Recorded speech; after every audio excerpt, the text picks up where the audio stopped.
mau cerita, lanjutin cerita yang tadi siang ya. Jadi abis tidur geng, jadi matanya kayak semap-semap gitu.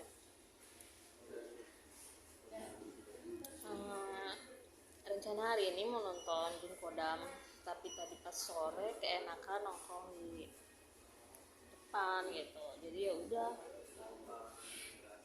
besok aja tanggal 26 Mei jadinya kan guys nontonnya.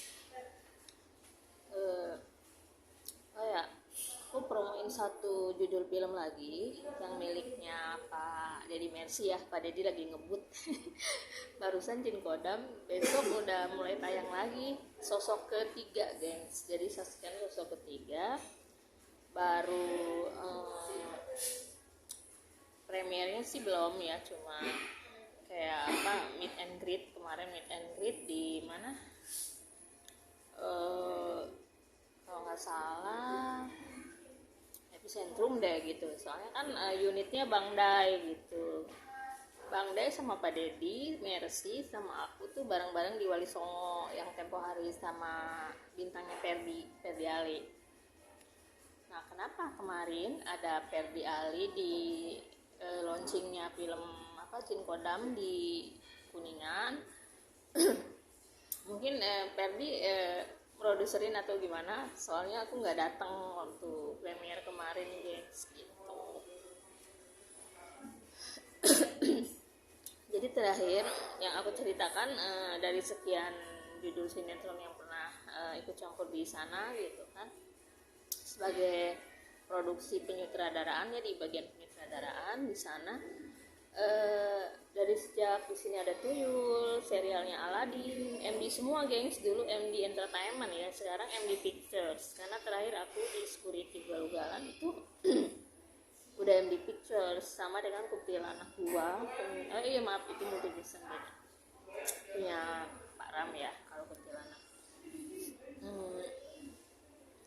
Di sini aku tuh kayak susah move on ya kalau lagi di MD itu, karena taping tuh kita berbulan-bulan geng. Jadi di sini ada Tuyul aja yang aku perkirakan sih sekitar 4 bulanan. Itu lokasi di Tirta Gede, masih lokasi berdekatan sama serialnya Aladin tempo hari. Fatia dan dia anakku, dia bukan anakku, itu di Buperta, itu pun sekitar berbulan-bulan tahlah. Cuma aku nggak begitu lama ya kalau di Fatia dengan sutradara Pak Aing Manap itu. Aku cuma kayak beberapa bulan aja, nggak sampai 4 bulan seperti di sini ada Tuyul. Karena di sini ada Tuyul itu ada satu judul lagi, Terbang Bersamamu geng, di Sembi yang kemarin di Suami Pengganti. Jadi Sembi adalah orang India asli banget, cuma dia menikah sama anak orang Bali gitu. Nah kita selesaikan di dulu di sini ada Tuyul. Di sini ada Tuyul itu dibintangin sama Bang Ucok Baba, Rati Asmara. Yang kemarin di Jendela SMP tuh siapa namanya, anak yang pasangannya sama Sadrina, dia tuh syuting sama aku dari kecil gitu. Jadi sekarang tuh yang jadi anaknya Sidul, anak sekolahan yang jadi itu dulu syuting sama aku tuh masih kecil banget gitu, sampai nyokap bokapnya itu bapak ibunya itu deket banget sama aku, karena kan aku tuh udah biasa deh jadi syuting sama anak-anak itu udah kayak ibu guru TK gitu. Dari dulu tuh kayak dipercaya buat syuting sama anak-anak, karena mungkin satu perempuan ya sabar kali ya ngadepin bocah gimana caranya. Saya kan sempet tuh di Anissa syuting sama bocah bule gitu, peran utamanya bule. Kita tuh udah kayak si Baim waktu kecil, syuting tuh kayak dikte, gengs. Ini skenario nih ditulisin di sini. Aduh, buset dah. Susahnya minta ampun. Jadi syuting sama anak-anak itu seperti syuting sama binatang. Misalnya kita syuting sama, mohon maaf ya, syuting sama kambing gitu, nggak menutup kemungkinan kita syuting sama kerbau, syuting sama anjing, syuting sama kucing. Nah itu sama, kalau kita syuting sama bocah itu ya nggak bisa diatur, sulit. Kalau dia mau tidur ya tidur, padahal giliran take gitu harus pandai-pandai merayu, harus pandai-pandai bikin dia seneng gitu. Pernah dulu waktu sama TB2 kan di Islam KTP itu juga susah banget, lari sana lari sini. Kesa Alvaro yang temennya siapa TB di Islam KTP sekarang udah gede Kesha, udah conteng biru lagi Instagramnya. Kemarin aku ledekin. Nah sama Kesha juga dulu kita banyak drama guys tentang Kesha Alvaro tuh dulu, lucu di lokasi syuting. Itu anak memang cerdas gitu, dialog tuh nggak begitu kayak sulit untuk dia hafalin gitu. Tapi kalau kita mau ngambil dia buat take gitu, susahnya minta ampun gengs. Kita udah mau take, kamera udah di standby nih, dia sengaja kayak bikin ulah, lari dia. Gue yang ngejar-ngejar Cikesa kemana. TB agak mending sih. TB kan dipantau sama emak ya, sama mama abangnya gitu. Kalau udah nakal dikit udah langsung. Tapi kita syuting sama anak-anak tuh walaupun nakal kita tetap kayak cinta sama mereka gitu, sayang sama mereka, karena gimana ya, setiap hari bertemu, jadi udah kayak adik kita sendiri. Oke lah kita saya ceritakan di mana di sini ada tuyul Patia, terbang bersamamu. Nah terbang bersamamu adalah satu judul MD yang sangat unik ya. Mungkin ceritanya begitu, kita sama siapa, Randy Pangalila bintangnya, Anggi Blosteri, sama Maxim Botik ya, siapa sih Maxim pokoknya gitu. Maxim masih bocah banget di situ. Nah yang saya bilang unik itu cerita terbang bersamamu gitu. Ternyata yang terbang itu lalat ya, jadi peran utamanya adalah seekor lalat. Jadi seekor lalat itu seorang laki-laki, seorang pemuda yang kayak teraniaya, cerita di sini lagi. Karena itu menurut aku dari sekian judul film sinetron yang pernah ikut campur di sana, aku kayak lebih kayak unik banget, ke ceritanya unik gitu geng. Jadi lalat itu dia naksir sama seorang gitu, terus ternyata si cewek itu suka sama orang lain, dia itu menjelma jadi lalat dong gitu. Lalat namanya orang nggak tahu kalau dia itu manusia gitu sebenarnya gitu. Itu sedih. Nah kita tuh situ kayak sering banget ngomong sama editor gitu, ini tolong lalat ya ada di atas daun, lalat lagi bengong, lalat lagi ngeliatin siapa pacarnya gitu. Itu kita kalau nggak kayak gitu, omongan kita tuh seperti main-main gitu ngomong sama editor. Kalau nggak kayak gitu, itu penting banget karena editor nggak, kadang ada yang baca naskah rinci, ada yang tidak. Nah kita di situ tuh pentingnya di situ, dituntut kru Astrada skrip tuh ngasih tahu editor seperti itu kayak misalnya kayak gini, editor ini lalatnya terbang ya di atas kepalanya si Anggika gitu. Nah terus habis gitu lalatnya hinggap di pohon kecapi gitu. Pohon apa gitulah ya, intinya seperti itu geng. Jadi kita itu setiap syuting, hampir setiap episode itu kita ngobrol sama editor.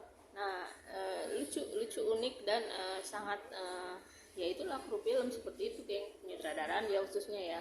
Menjelaskan kepada editor bahwa objeknya di sana, karena kan kita syuting seekor lalat loh, lalatnya jadi nanti kan di zoom in tuh jadi besar gitu, padahal kita di situ objeknya nggak ada lalat. Kadang mainan anak kecil satu dijadikan sebagai contoh saat simpan di atas daun kayak gitu geng.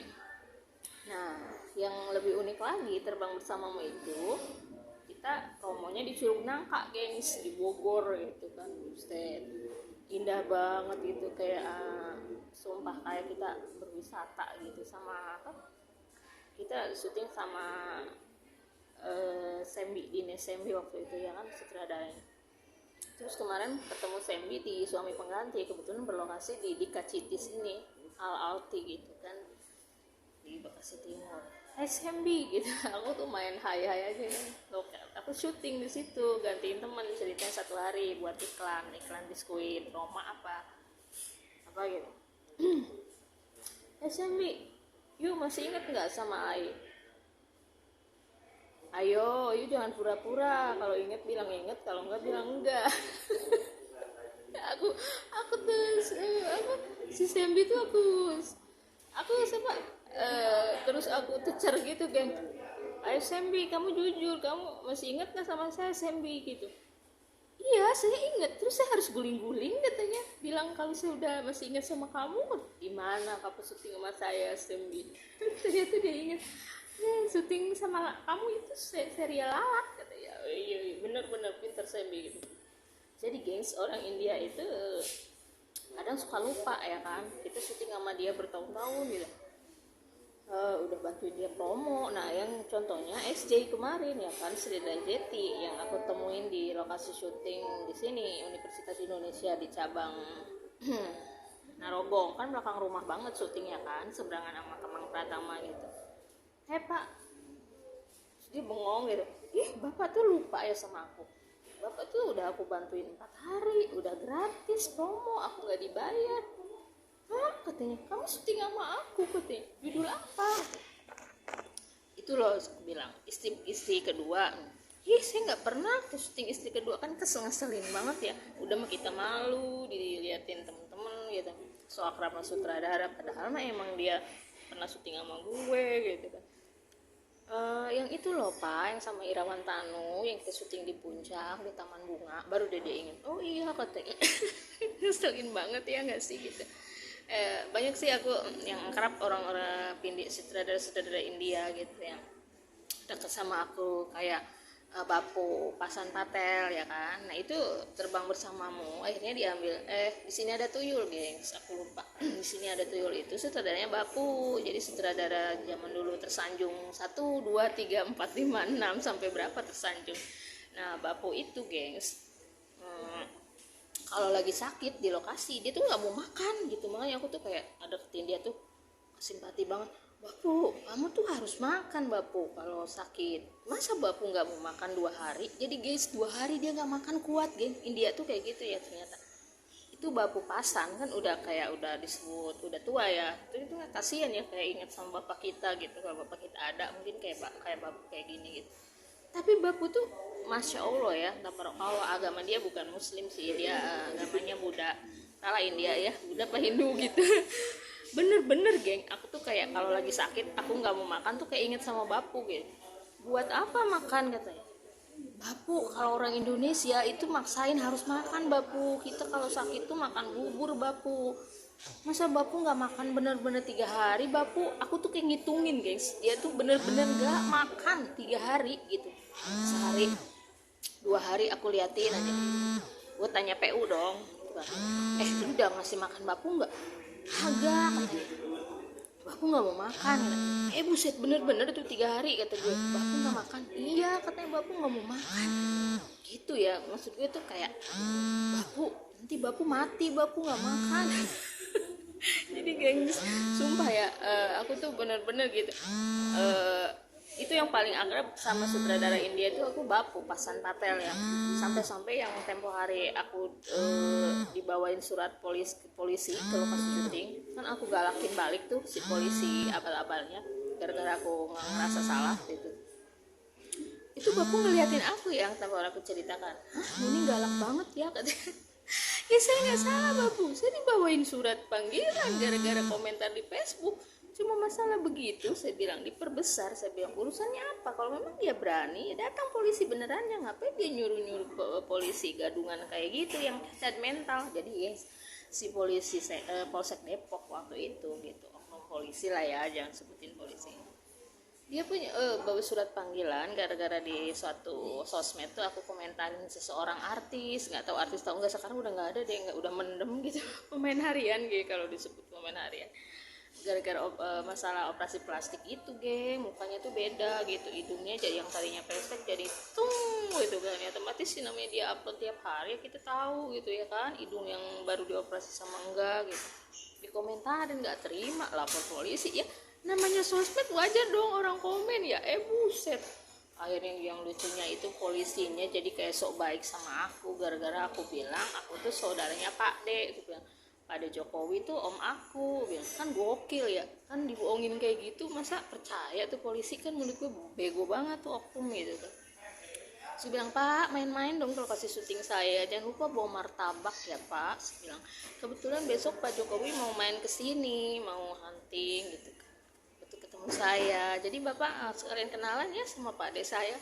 Buset dia malah jawabin, iya Pak saya juga, iya Mbak katanya, saya juga tim suksesnya Pak Jokowi gitu. Jadi Bapak gimana, jadi datang nggak? Jadi geng gue tuh lucu gitu, ngadepin polisi, malah gue telepon polisinya, bukannya dia yang nelfon gue gara-gara dia ngasih surat panggilan tempohan. Ini hal yang unik ya, geng. Gue di lokasi syuting gitu, lagi kerja, geng, stripping buat tayang ntar malam gitu. Ini syuting nih gue pagi, sore lah ya, jangan sebut pagi. Kalau pagi masih enak, waktu gue masih luang. Ini syuting kejar tayang gitu, tiba-tiba datanglah surat panggilan polisi dengan orang yang kayak cacat mental gitu datang ke maaf ya gue sebut cacat mental ya, memang kayak orang apa sih, pesuruh suka nyapu kali di kantor polisi, disuruh manggil gue ya, gue usir, gue sobek tuh surat panggilannya. Saudara gue pada bengong ngeliatin. Yang lucu iya itu Bapu. Jadi yang kita lanjutin ya, jadi gue promo Terbang Bersamamu, film lalat itu yang bintangi sama Maxim, Randy Pangalila, Anggika Blosteri,